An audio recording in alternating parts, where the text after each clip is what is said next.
Oh, it is such a pleasure to have everyone here today for our very first artist salon for the Design Science Studio.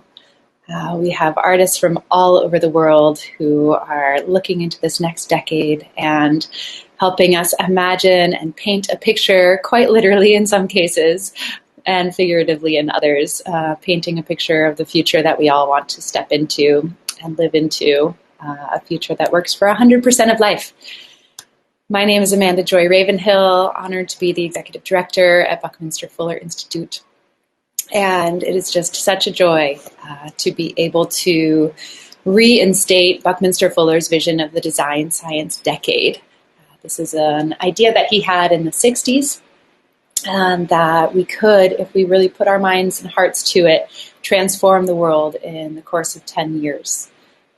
He liked to say that we have all we need, we have all the technological capability that we need to make the world work for 100% of humanity, and that we could do that so quickly if we just kind of put our minds and efforts to it.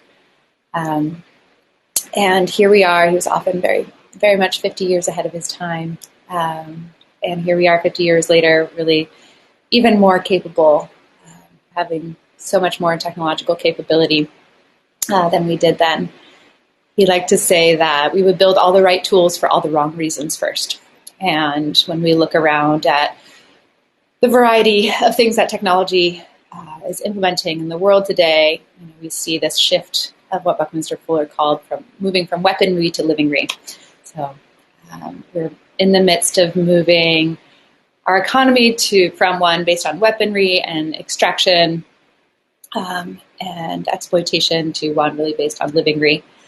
And this is his main quote here, which was the mission of the World Game, and also is the vision of the Buckminster Fuller Institute, and that is to make the world work for 100% of humanity, though we also like to say 100% of life, because it's not just about humans. In the shortest possible time, we all understand and know the urgency of today through spontaneous cooperation, which we think is partially driven by being in sync, synchronized towards one combined intention without ecological offense. So not offending our local ecology, but really learning from nature's principles, the laws of the universe as inspiration for our design, or the disadvantage of anyone. So again, emphasizing that we need to work in this win-for-all game dynamic rather than a win-lose where someone can only profit at someone else's expense. We can live in this generous society, more of a gifting economy than one based on extraction. Buckminster Fuller talked about comprehensive anticipatory design science as kind of the methodology and the frame for the design science decade.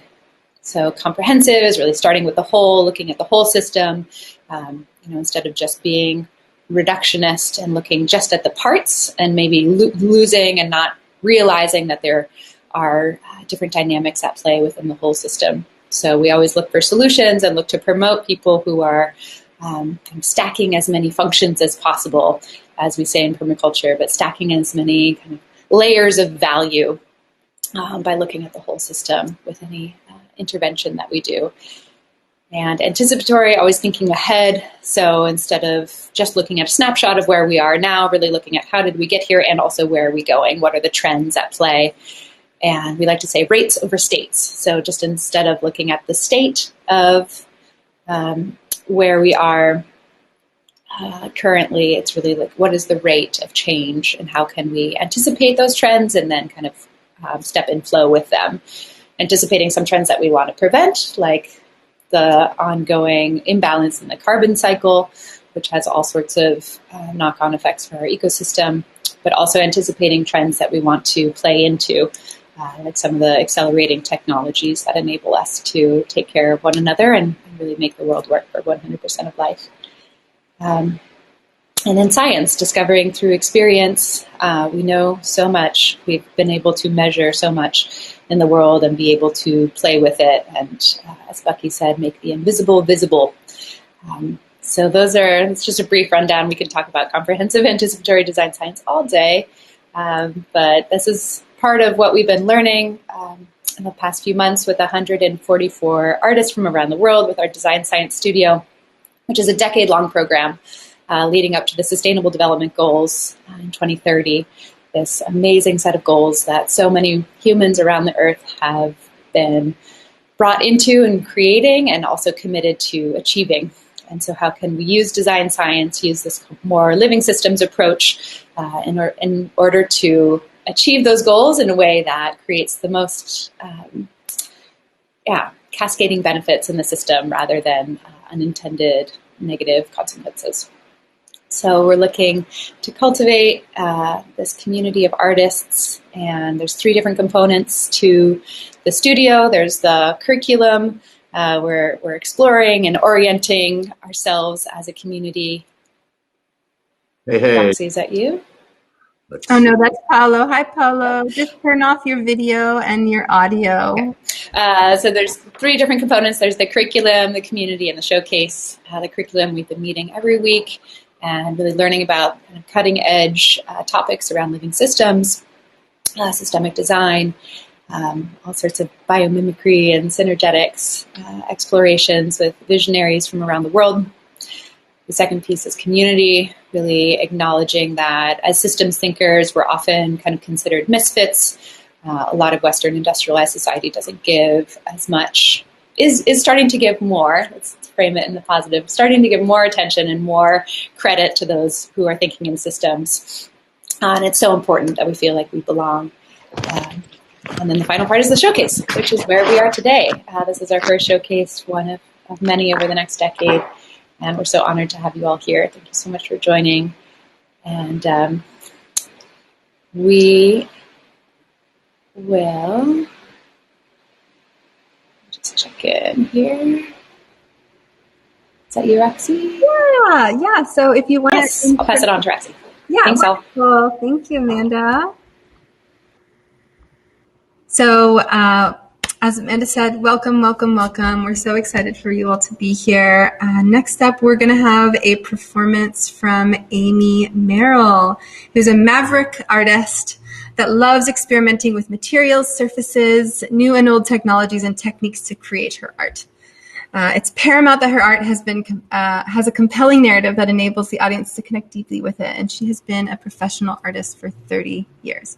We are so excited to welcome you with this first performance from Amy. And with that, we will begin. Good morning, and welcome back to the U Lounge. It's now day 1186 on the ship. How's everyone holding up? Good then. Well, as you all know by now, my name is A, and I am your Director of Entertainment. And as the search for a new home continues, we've gotten in the routine of gathering here in the lounge every morning to check our individual oxygen levels and activate our memory modules. So when you're ready, I invite you to close your eyes and take a deep breath in, holding at the top for better accuracy.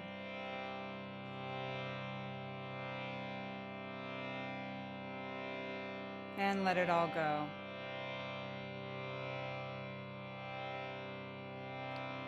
Let's take one more deep breath in, hold at the top.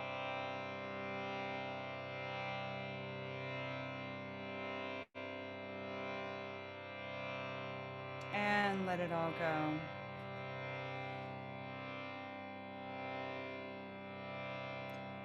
Now let's move on to our memory modules.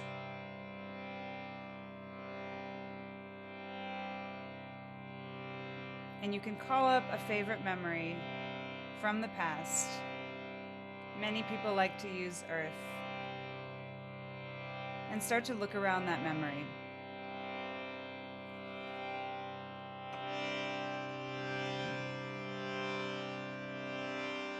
What do you see?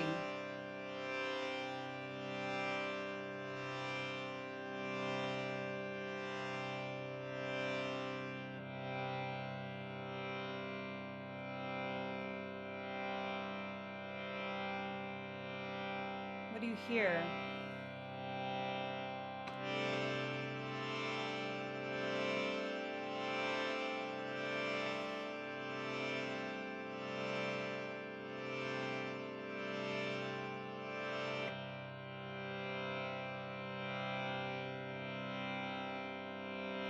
Who's there with you?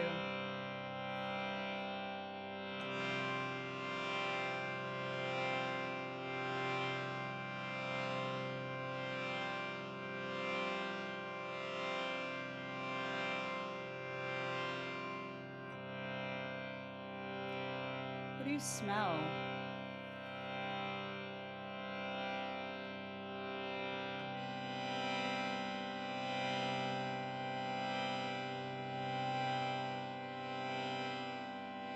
How does it feel?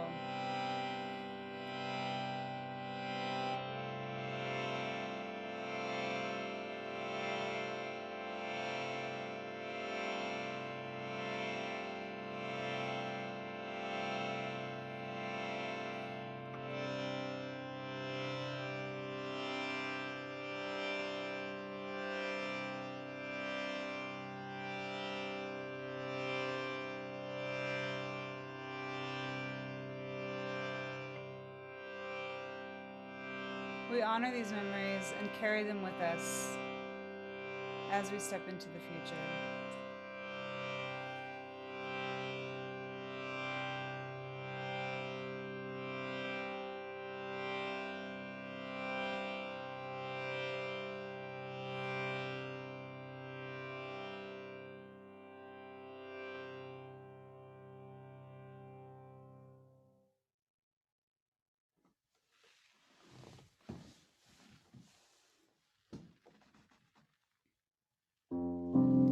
Hello,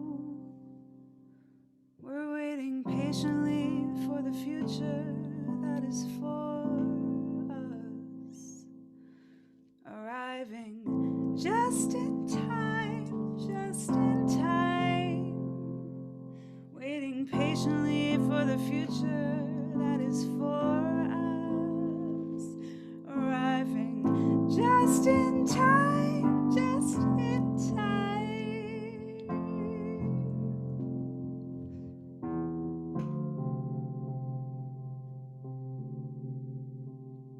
When it comes along,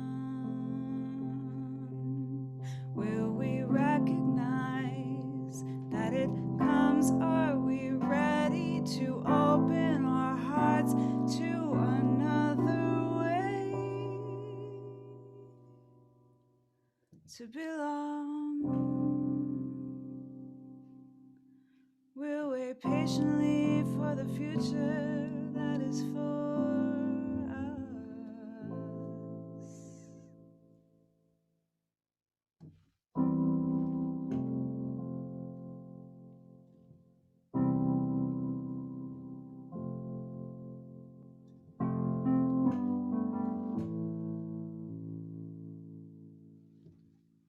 Blow winds,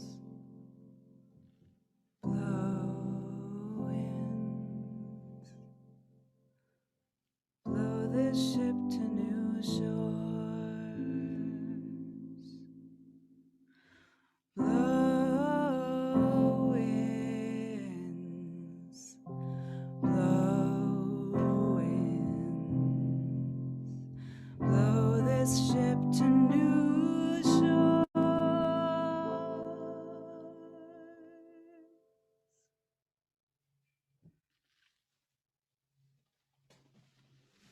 Thank you so much, and I'll see you around the ship. Thank you for that space-time portal. We are so driven at the Design Science Studio by the idea that in order to build and design and create a new future, we need to tell the story first. As Starhawk, one of my favorite authors, writes, "For the story to unfold, someone must tell the tale." And as we look around at so many of the great movements around the world for social and systemic change, we see that they all started with story.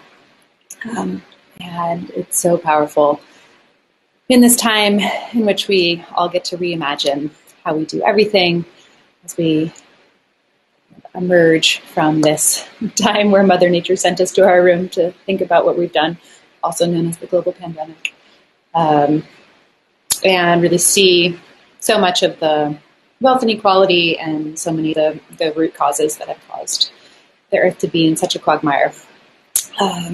We get to imagine this new way of being. One theme that we continuously come back to in the Design Science Studio is living systems. And our next speaker is a visionary in living systems. He's an Iranian systems philosopher and really works to align human systems with what he considers to be the deep simplicity of the living world. He's also a partner at the Design Science Studio, and we've created a sub-program called the Living Systems Collaboratory, where we are supporting artists focused specifically on making living systems really resonate with people in different embodied ways. So it's an honor to bring Mansour onto the stage. While he comes up, I will just kind of reiterate the importance of this moment that we're in, of really wild systems change, and acknowledge just how many people have been working for decades on this great turning, as Joanna Macy calls it, this moment of incredible transition. The last of the 5 phases of the Design Science decade that we are mapping out is called reenchantment, which is this idea that we will move from being a disenchanted society back to one that is enchanted. So if you think of that word enchanted, being in tune, being in song, chanting with the natural world and seeing ourselves as really integral parts of nature rather than apart from it.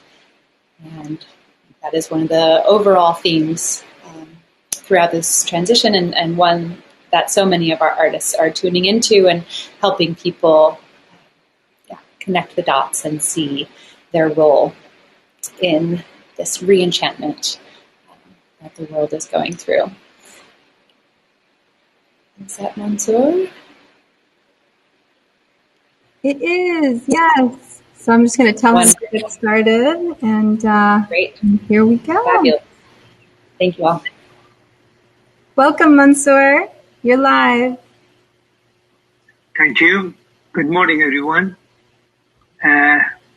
One of the major problems that human beings now experiencing, that we don't talk through the heart, we talk through our mind, linear mind, which is full of judgments and prerequisites and preferences that we have, and that makes us not to connect really with heart to heart. And find a communication way to be able to talk with the whole human being, with the heart, that we can all understand each other, and mostly talk through all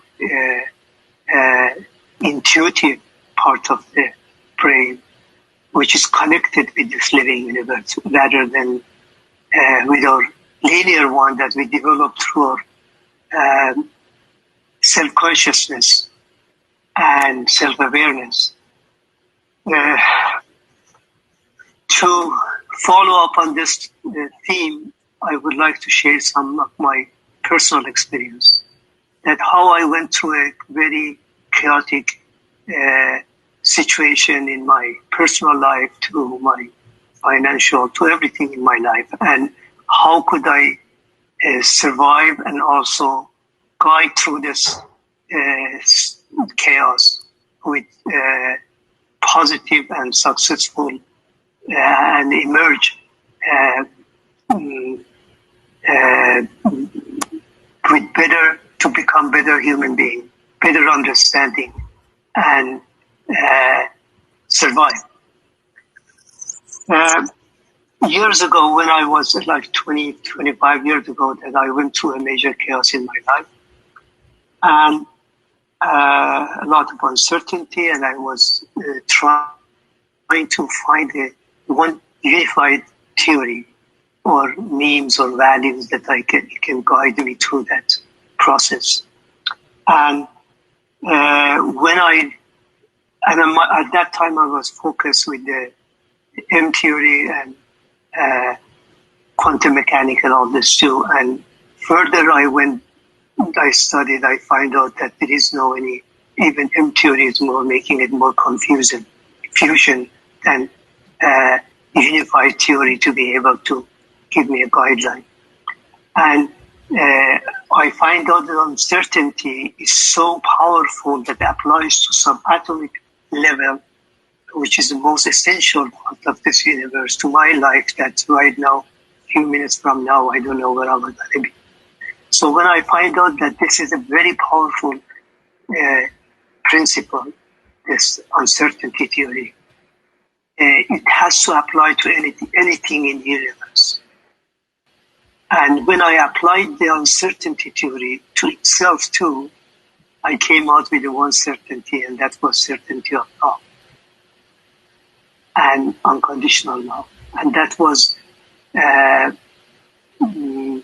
consistent with behavior of the sun, Earth, that gives us the right for 365 days and give us all these possibilities and enjoyment and everything, and it doesn't ask how we are returning it back. And it was consistent with all the spiritual experience that human had, and that was experience of love, when you become one with the living universe, and you lose this self-elusive separation. So, and those values and memes really helped me to pass through that chaos and emerge with success, basically. But at the same time, I wanted to know, what is this living system? What is this universe? And why we are here? And what is the purpose of us? And why we became this unsustainable, even though we are part of an amazing, efficient system that created us, from little bacteria to this that we are talking right now, and we're able to communicate through all these sophisticated systems. So when I find out that the unifying those four fields to come out with unified field, and that reduction approach is not going to help us, because on that system of science and thinking, the whole is equal to sum of the parts, and the living system is more of the whole that is greater than sum of the parts. So that method could not explain the universe, which is alive, and it was supported by all the spiritual traditions that this is and this tradition that this is a living system. So I had to shift to the nonlinear theories to get to explanation to this slide, and through that I decided to study further mostly the mathematics of nonlinear system and self-organizing process, because I figured since mathematics does not deal with the substance, it can give me the basic guidelines applicable universally to any relationship, from our living system as a body to Earth and any other living system that we are participating, would be economy, politics, and environmental policies and all this too. And that universality would help us to come out with the most simplest one. So that's why my focus on system theory became on analyzing this living self-organizing system, focus on the mathematics and especially on networking, chaos, and fractal. That helped me to understand it better and simplify it better. So to get to that, I wanted to just briefly get to a little bit of the networking theory, which is the base of this. And if we get really deep into it, we can understand this self-organizing process much simply. The networks, as we know, nonlinear networks are the structure that all the living system organize itself.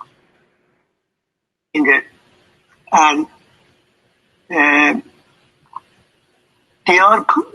all nonlinear networks are a combination of order and randomness. Order gives it the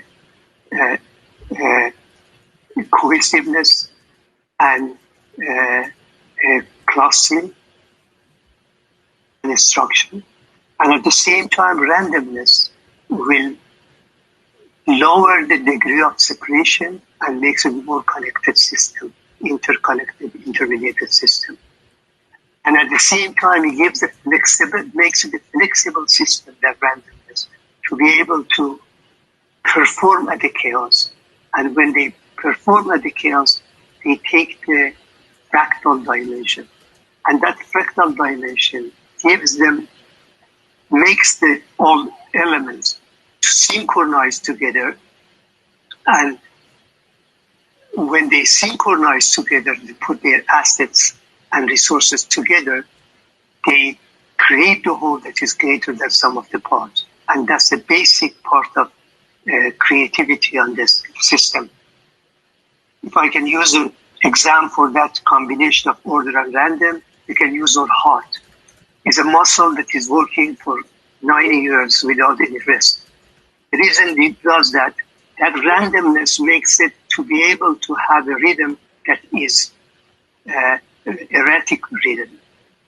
And becoming erratic, not always doing the same rhythm, makes it such that each time a slice of heart muscles has a rest. And that gives them a rest always and makes it sustainable for that many years without any rest. The second property of the nonlinear networks are on proportionality of cause and effect that questions the basic assumption of linear thinking, which is a proportionality of cause and effect, and that way we can always choose the major among all the participants of any event. We eliminate everything and take only one or two major ones and explain that event through those major participants, and then that gives us determination, predictability, and eventually judgment and all this too. And that unproportionality of cause and effects is just basically takes away that judgment that we have and possibility, because this is just approximation of the event.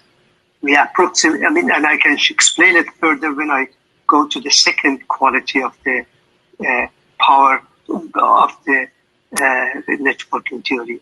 But before that, the more important part is universality. When everything becomes fractal,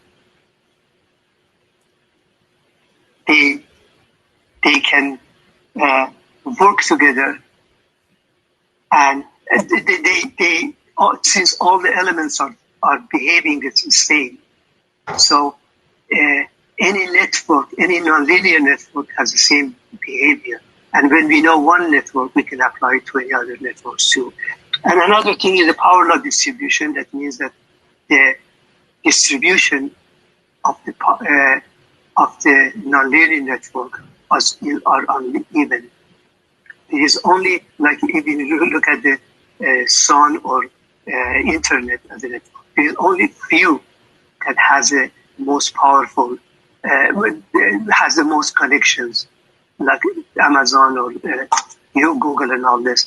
And then there are so many other sites as far as a participant, but there are few connection they have. This type of participation has in the sun, for instance, 97% helium and hydrogen, but the rest of them are in that 3%. And we think that 3% is the same distribution too. That creates a hub in the system. And those hubs perform a lot of importance for the sustainability of the system. But in our body network, when we apply it to that, our brain is the same way. Is only 5% of the whole body weight and size-wise too, and volume, but has the most control and uses the 20% of the intake that we have, energy that we consume, and has the most power too. This applies to that universality is there everywhere, like in politics, in human network, only few has the most power politically, economically, and all this. And that makes it unfair at the same time too. But as long as our brain, as we see in the subconsciously, my brain and body is working together with a cooperation, partnership, and long-term health of everything. But as soon as my linear mind, that which created through our self-consciousness, dominates, it separates our brain from the body network and only goes with that linear relationship, which is a domination, short-term gain, and liability management. And when it's the intakes that is taking from the surrounding, either as information, takes it with only the negative part and create toxic rather than working with the body to create the whole that is greater than some of the parts. It goes against the network with those negativity and toxic that is bringing. That's why our healing system goes down. And as far as other intakes too, only short-term addiction causes that problem too. And understanding, applying this principle to the body network as a living system is a key to understand better and go forward. Thank you, and I hope that we can dig this one up further in our new conversation and go forward. Thank you so much, Mansoor.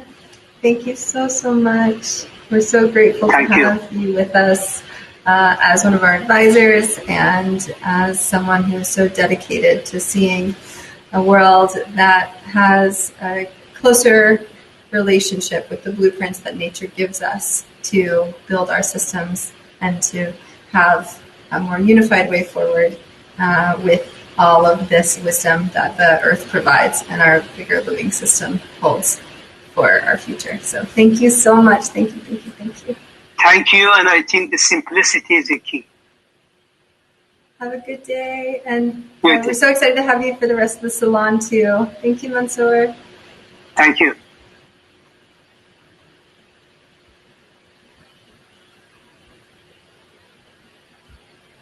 All right, guys, Inception through Zoom. Bum, bum, bum. Thank you for jumping into this new platform with us. We're so excited to be using it. It's actually was created by all women, and we just are all about equity in this world, and we really wanted to try this fun platform out. Also, a big shout out to Evo, who is one of the presenters, one of the creators, and one of the main people who led us to use this fun and exciting new platform today. So thank you, Evo. Thank you. Thank you so much, Mansoor, for reminding us what we have deep in our blood, deep in our innate genius, that we are integral parts of nature. Buckminster Fuller talked often about how we were born genius, and the world of kind of status quo, misunderstanding, and bias would de-genius us. So the opportunity is really just to tune back in. Like you said, it's more simple than we can imagine. Tune back into what we already know. Speaking of nature, our next presenter, Umair, is from Pakistan. He is an architect, he is an artist, he is a professor, a nature lover, a biomimetist. He's a huge fan of Buckminster Fuller, and he's doing some incredible work involved throughout many different programs of the Buckminster Fuller Institute, and it's just such an honor to have him here with us. And we really stress the importance of having a planetary community, and so it's really great to have his bioregion represented. And as we're expanding into this decade, as the studio is becoming, we're really looking to reach out to have representation from all 184 bioregions in the world. So if you're looking for ways that you can get involved, please do connect us with your planetary peers that may want to get involved. We're really looking for this to feel like some sort of shadow UN of design scientists. And yeah, Umair, it's just such an honor to have you and everything that you represent and the diversity that you bring to the table. As we know, healthy natural systems are based on diversity, which ensures resiliency. And so it's just really wonderful to have you here embodying that and with everything that you bring to the table. Super grateful. Thank you. Thank you so much, Amanda. So it's not easy to talk about nature right after Mansoor, but I'll try. So first, we observed the living systems as efficient machines. And then we understood living systems at deep molecular level reorganizations, and that inspired technology. Now the question that I'm exploring is that how do we rebuild technology and in turn humanity when now we understand living systems as necessarily unpredictable? In the next 3 minutes, I will give you a glimpse of the projects that we're doing at the Design Science Studio. They concern human civilization, animal kingdom, and the plant kingdom. I'm going to share my screen.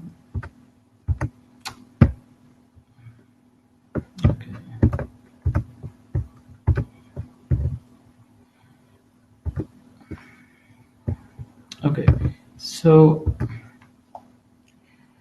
when we talk about regeneration, we wish to conserve energy, neither waste it nor extract it irreversibly from the system.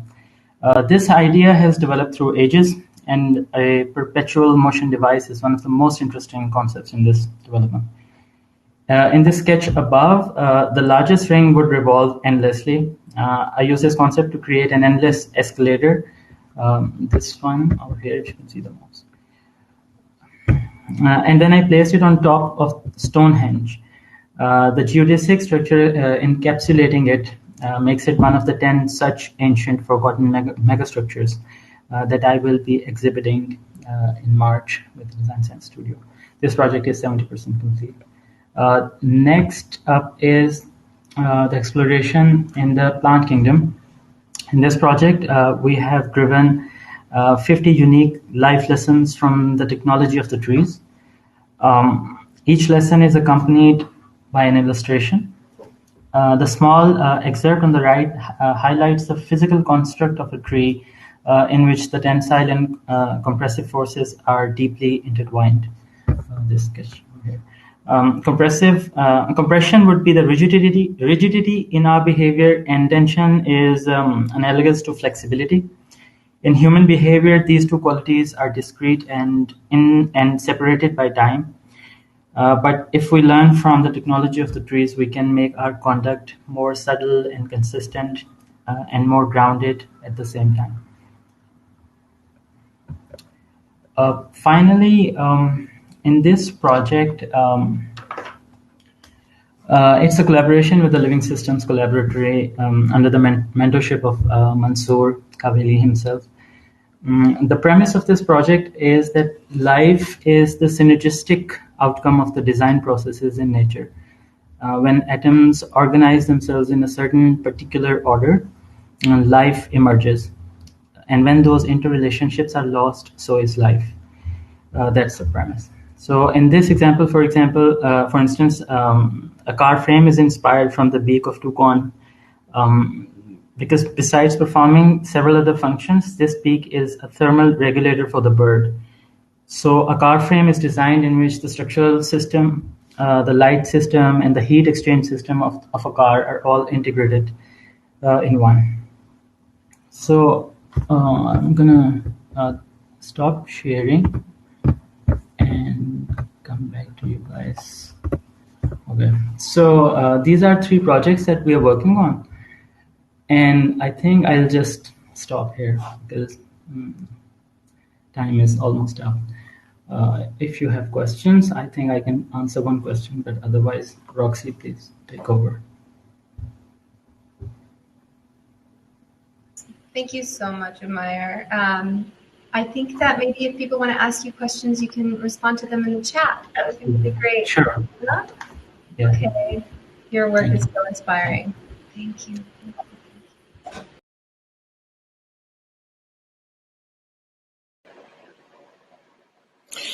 Thank you so much. So one of the themes of today is this idea of becoming. Very often the process of an artist is very internal, and we are just so grateful for the artist to kind of show their work midstream, as vulnerable as that may seem or be, and just want to encourage people to reverb and appreciate what's going on in the chat, the more kind of specific and how it resonates with you, the better and heartfelt. So we honor this process of becoming, and it's a part of all of us coming together with the studio. So grateful for all of you stepping up and stepping into this today. Our next presenter is Gina, who is very passionate about water. She says water is the solution, not the problem. She is a real-world scholar, an anthropologist, and a leader on global hydration strategies. And she's helping change the conversation on how to find and use water. Welcome, Gina. Thank you. Can you hear me? Yeah. Great. So I'm an anthropologist, Gina, looking at ritual and water around the world, around the globe. I'm also the founder of the Hydration Foundation, and I'm working with a design science studio to create a traveling water museum called A Movement in Water with my colleague Maxie Cohen, a film artist, beautiful film artist, so that we can all be immersed in water experiences around the globe and changed by water. So I wanted to share one way in my process that I draw on my knowledge in ritual to advance this traveling water museum, which of course is a huge project. How can you possibly put that out into the world? So there's a lot of stoppers. So when I hit a blockade, when I hit a doubt, a struggle, or even need to call in technical information, I use this ritual. It's a processing technique with its roots both in ritual and in science. And it's a ritual for becoming more than you were a moment ago. So I'm going to demonstrate it for us. The supplies are 2 glasses, 1 empty and 1 full of water, and a marker. Very, very simple. I'll share it with you now. And also share that water is 3 things at once. It's matter, it's energy, and it's information. And I'll also share that you are far more water than you realize. So by molecular count, you're 99% water. And that's because the water molecule is so minuscule that it takes massive amounts of water molecules to make up our volume in our system. So this ritual takes advantage of how much water we are and how water receives and transmits molecule by molecule, information molecule by molecule. And we're doing this ritual to activate sending new information to yourself using water. It's very simple to transmute old neural pathways and to tell yourself something new. to use the power of water to cleanse and renew, and not to mention that it hydrates you. So here's my glass of water that's full, and this is a chance to take your marker and to imagine a place or a feeling or a memory that holds you or captures you that you want to leave behind.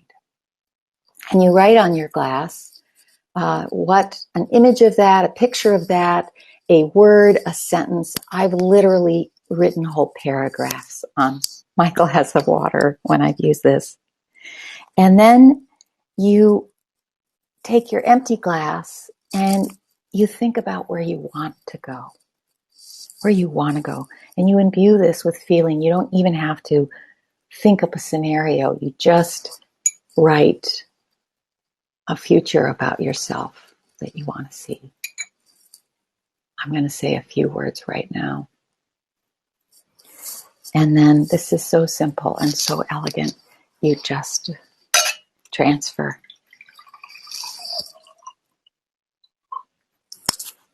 And drink.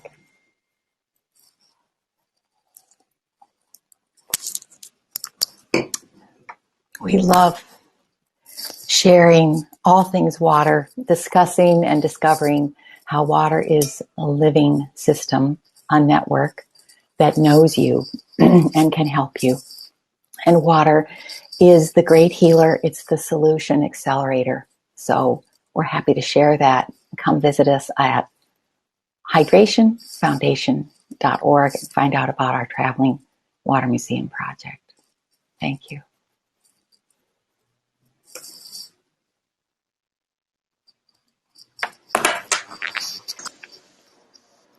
Thank you, Gina. That was beautiful. Oh, I love the elegance of that. So powerful. Also, for those who are into celestial bodies, it is the new moon today, and there's direct correlation with what's happening in water cycles with that. There's less or no photosynthesis at night happening. So water is flowing in a different way around the world right now, and there's some kind of biodynamic farming implications of that. Good time for pruning. So yeah, really grateful to connect all of this together, and thank you for bringing it back to the theme of becoming. It is so beautiful to see really the journey of all of us artists as the art itself, instead of kind of the polished, canvas in a frame, really seeing us in our process as a celebration of art and kind of these, ways in which we're all systems thinkers and connecting different pieces and being transdisciplinary, omnidisciplinary perhaps. So thank you, Gina. Our next artist is Paolo Gregory. He's a designer and a community builder. So he uses design strategies in order to support communities and challenges that teams are facing. He is the inventor of a really neat game called Cohort, which is a game and really a set of learning tools and practices that enable you to have an embodied experience of oneness. So it's a cooperative game. It's a win-for-all game dynamic. I've played it myself, and it just gives you kind of this really unique feeling of the importance of cooperation and building off of one another, how to kind of set everyone up for success in order to attain ultimate success, which is success for 100%. So, yeah. Paolo, I'll pass it to you. Thank you so much. Thank you, Amanda. It's beautiful to be here. And it's beautiful to have all these folks sharing such amazing and powerful thoughts and ideas, and also to have folks dipping into the wells that we create together. So I'm going to share screen quickly and tell you a little bit about the underlying principles and philosophy.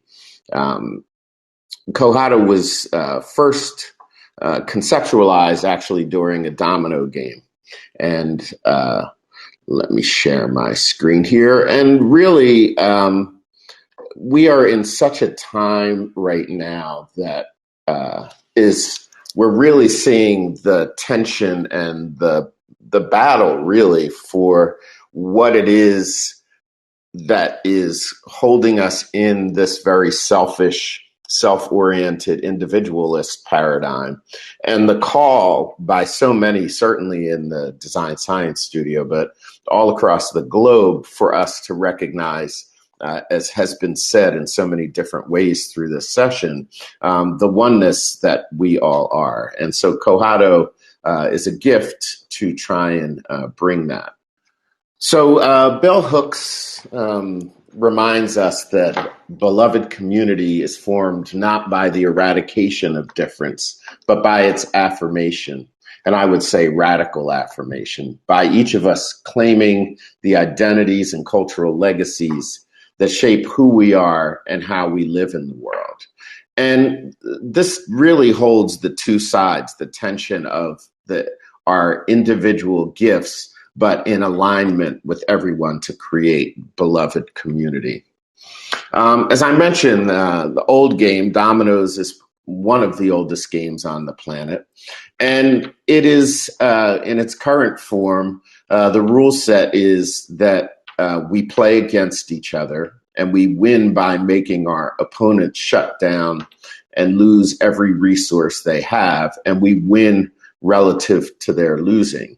And I would argue that this is really a masculine paradigm that has been perpetuated certainly since industrialization, but way before. And that we think that this is the only way to interact with each other. And so the system has evolved around this paradigm that I'd like to share with you, and also how we can transform this system. So the triangle is the most stable and paradoxically the most flexible structure on the planet.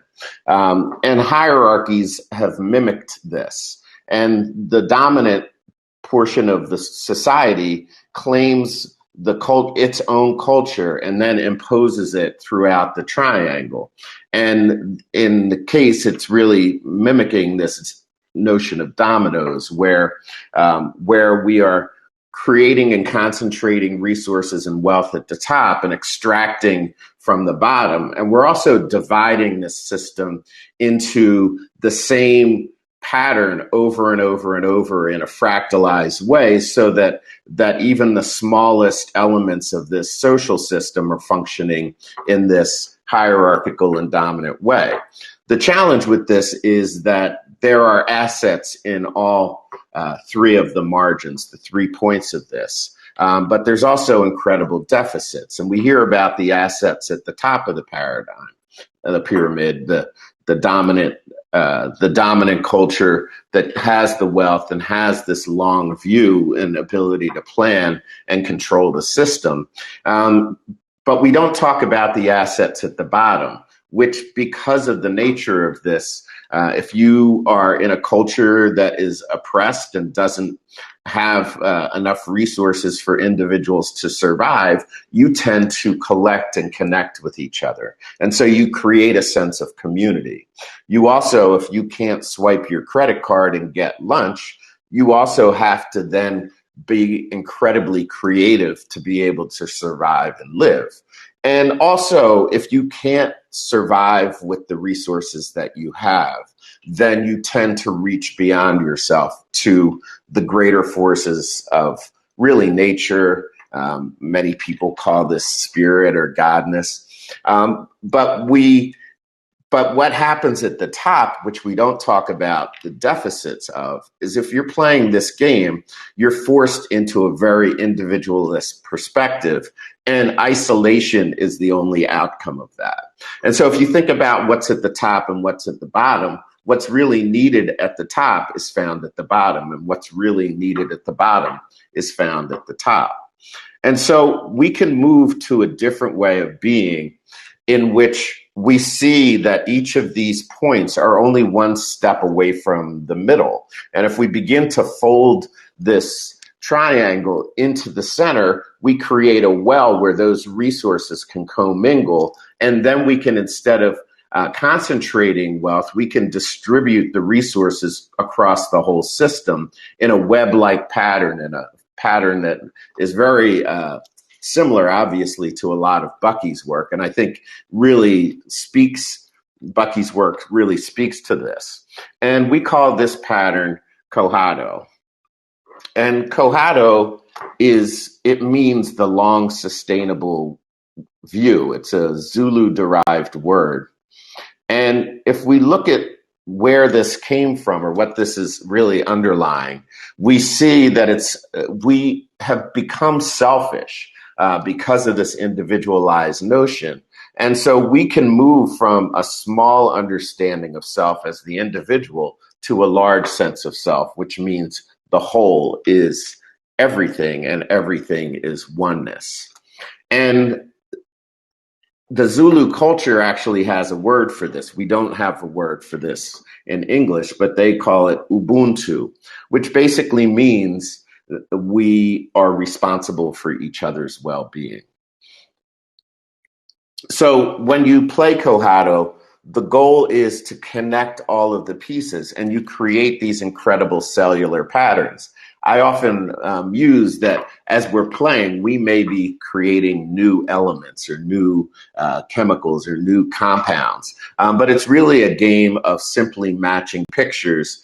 And as was said earlier, this is a game that actually the whole can be greater than the sum of the parts if we play significantly together. I'm going to walk us very quickly through the principles that are underlying it. Before the Big Bang, everything was everything. That's zero, pre-Big Bang, pre-creation universe.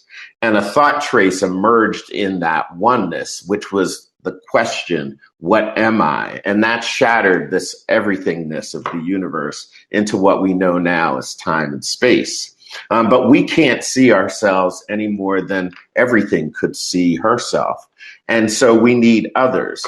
And that's the two. It's the yin, the yang, the lightness and the dark. And it's really about relationship and connecting. And it's the line that separates everything in this space. And when we put two things together, a third thing emerges. And that three is the womb. It's the birthplace. It's intuition and creativity. It's really that feminine principle operating here on the planet. And we get to the four, and the four is the structure, like the four chambers of our heart that move the resources around the planet. The five is our manifesting, like our hands or the Vitruvian man. And the six is the web we weave together. And that web is what connects everything. And if we weave it powerfully, we see the 0 as the white light and the 1 through 6 as the prism of time and space, that the 7 is that resulting knowledge of self. And so that's really the underlying structure of this work. And I am hearing sounds so that my 5 minutes must be at an end.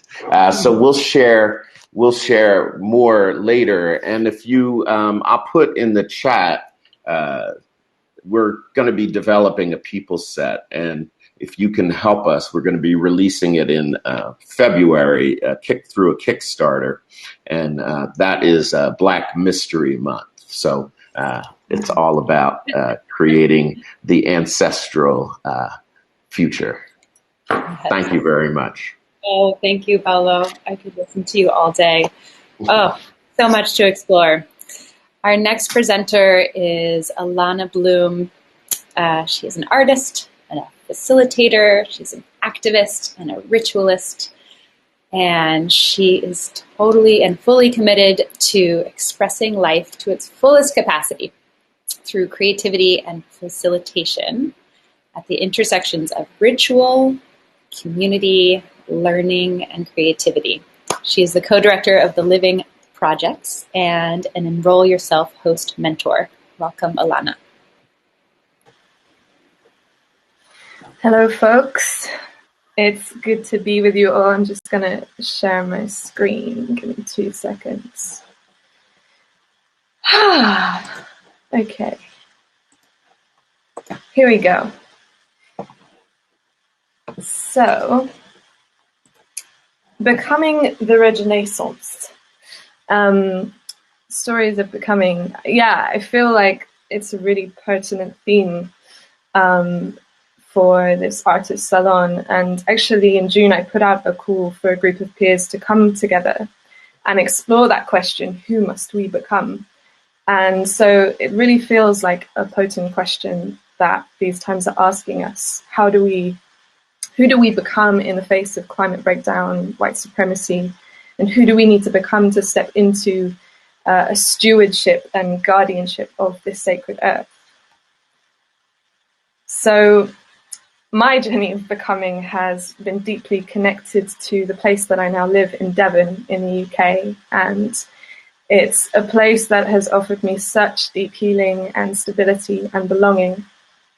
And moving to Devon really helped me slow down. I lived for years in the city and I really was striving and pushing and working to the point of burnout and forcing my body into really unnatural rhythms. And Dartmoor is where my cyclical journey, as I like to call it, really began. And since moving here, my life's really changed and I've found a place in the world from which I can act, which I kind of attribute to the energy of the star in the tarot. And so this process of rooting down has really allowed me to deepen into cyclical wisdom that feels available through this land. And that's been through observing nature's process of renewal. And it's allowed me to see how the world is made up of so many cyclical rhythms that support life to thrive. And cycles really embody wholeness. They create space for old energy to be recycled into new energy. And many cycles have a space where things decompose in order to birth new life. And what I've understood is, as a society, we're stuck in a perpetual summer, a place of constant output and economic growth. And in order for us to shift those systems of oppression that are destroying the earth, we need to consider what we are embodying on the micro level. How do we perpetuate those cultures of burnout through the simple act of our inability to stop and rest? So these questions have really led me to pose a number of questions. I guess questions lead to more questions for the movement towards regeneration. And what if we were able to start with ourselves, embodying that which we believe we need at this collective level? And this is what's led me to my project, Regenerating Rhythms, a way to weave regenerative ways of being into the world that are deeply connected with the natural rhythms of life, and a place to contribute to the movement of people who are looking towards nature's intelligence and wisdom to create systemic change. So it really is an approach that explores the activism of prioritizing our rest, our well-being, our connection with nature over the cultural norms that force our bodies to work to the point of burnout. And it's a space for us to feel grief and joy, and where we can be welcomed just as we are, as we stumble our way towards the individual, social and cultural transformation we need to regenerate the earth.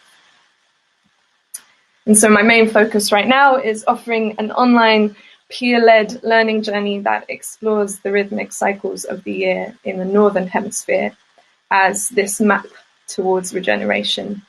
And it's a learning space where we can deepen the practices that bring us closer to nature and all that it wants to reveal to us. And through this, become attentive to our own rhythms. And so the learning journey really aims to help people reflect and be empowered to learn from each other how we can embody those values that lead us towards systemic change, a regenerative society, and a post-growth future. So applications for Earth Rhythms will be open very soon, and any help to spread the word and reach communities of artists and regenerators and edge dwellers would be such a huge help and very deeply appreciated.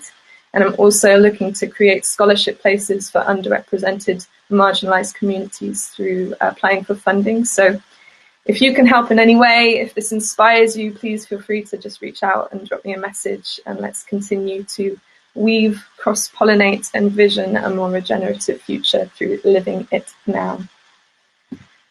So thank you so much, folks. It's a pleasure. Thank you. Thank you for reminding us to live it with every step. Speaking of living it with every step, just so joyous to be able to introduce my sister, my soul sister, Ganga Devi Braun. She is a powerful, powerful sage and ecologist. She's been a speaker in Trimtab Space Camp with Buckminster Fuller Institute. She recently became a reverend. She works with individuals and organizations and communities and helps them navigate the chaos of this rapidly changing world. And she brings so much depth to everything that she does and really understands regenerative systems from a very felt experience. She has a beautiful garden that she's sitting in now. She knows all the plants and their purpose for one another and their purpose for humans, and just sees the world in a very beautiful, complex ecosystem orientation. Thank you. Pass it to you. Thank you, Amanda. Okay, so I am coming to the salon from my office today is this stump, which is bursting with polypore mushrooms. And I'm coming to you from the place where I was born, the land of the Ais people, along the estuary that is now known as the Indian River Lagoon, which is one of the most biodiverse waterways on this continent. And I choose to live here in Florida for many reasons. Everything I do is intimately tied to my love for the earth, which started here. The trees, the waterways, all the species, everything is intimately, deeply tied together here and deeply, deeply sacred to me. And I share all of this because the medium of my artistic expression is my own life and the lives of the people that I work with in my capacity as a regenerative counselor. It is our rhythms, our relationships. It is the health of our ecosystem that supports us as we support the ecosystems that we belong to. These are my creative mediums, and it's populations all around the world. It's such an honor to be doing this work. So these are the areas of my focus of my project within the studio. I'm creating this 3-month-long intimate community experience for gentle and deep transformation of one's life and world called the Art of Regenerative Living. Some of the core elements in the Art of Regenerative Living have to do with knowing who you are in this life and where you are in this world, and developing sacred relationships with both. This includes healing our relationships with our own ancestors, as well as with the land where we live right now, wherever that may be. And that is the core of the ritual that I'll be performing in a moment. But first, I want to say a few words about time. As Amanda said, it is a new moon in Scorpio, deeply regenerative astrology, and the Art of Regenerative Living itself as an online course begins on December 20th, the day before the solstice, which brings this great conjunction between Jupiter and Saturn, which marks the beginning of a new 200-year-long cycle for this planet. This is massively significant astrology for us all, and the legacy of the seeds that are planted in that moment will be felt for generations. There is something really profoundly unique about this year. I think we can all agree on that, and especially this winter and this time that we find ourselves alive within. So, what do we do when the world ends? What do we do in the time between times? We plant seeds. We set clear intentions, and we say prayers on behalf of all life. And today I'm going to be doing this quite literally. To honor place, I will be planting the seeds of Everglades tomatoes, which are indigenous to this land and which produce bountifully throughout the year. So the prayer that I'm going to be planting with them is this: may the sacred lands and waterways of this beloved peninsula, the land of flowers, the river of grass, be protected, honored, and healed. May there be harmony between the people here. May the wildlife corridor grow in width and biodiversity. And may the fruits of my labor produce bountiful nourishment for all who I love, and all who they love, and all who they love, on and on until nothing is left undone.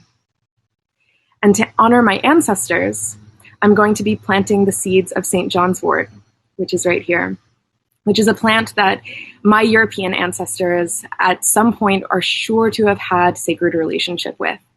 It carries the medicine of the sun and is a powerful ally in times of depression and grief. The prayer I am planting with this is, may all who will be struggling through this winter find fertile magic in the darkness, and may they feel in their moments of grief the warm love of the sun on their face. And as I plant, I'm going to be playing a song called Mycelium by my friends Beautiful Chorus, who are a Florida-based incredible musical group that I've been blessed to spend time with at herbal conferences over the years. And I invite you all to share in the chat any intentions or prayers that you wish to plant along with these seeds in this moment of the new moon as we enter into the winter, whatever you want to be germinating deeply in the coming season. We're connected through the mycelium of the internet, and bearing witness to one another's prayers deeply and powerfully potentiates them. So, here we go.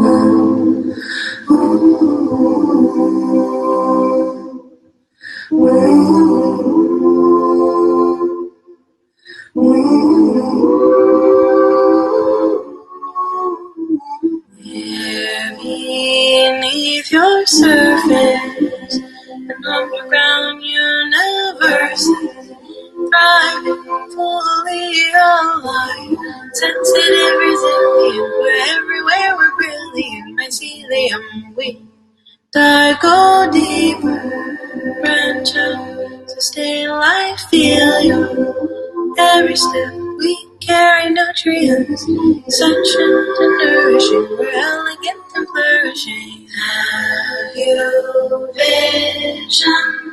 Are you listening? Can you feel us? Share our wisdom. Have you vision? Are you listening? Can you feel us? Share our wisdom.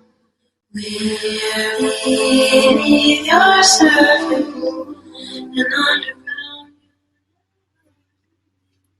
Thank you all so much. I hope you have a beautiful, nourishing break. I hope you can connect with your body and with the earth in any way possible in the time between times that we're about to enter into. Thank you. Thank you so much, Ganga. We want to quickly take a group photo, which is really fun and one of the fun things that we can do on this platform.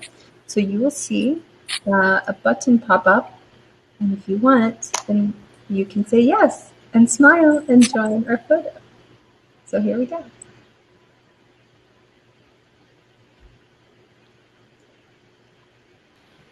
Some people can hear me. Charlene says she can hear me. So we'll take these each session. Oh. We're going to skip the break, and I'm going to just pass the mic to Amanda as we transition. Thank you all. Great. Mm-hmm. Wow, that was so powerful. Yeah, I'm kind of without words. Thank you, Ganga. Really feeling in my heart the potential and the importance of this time. It's really just such a wild time to be alive.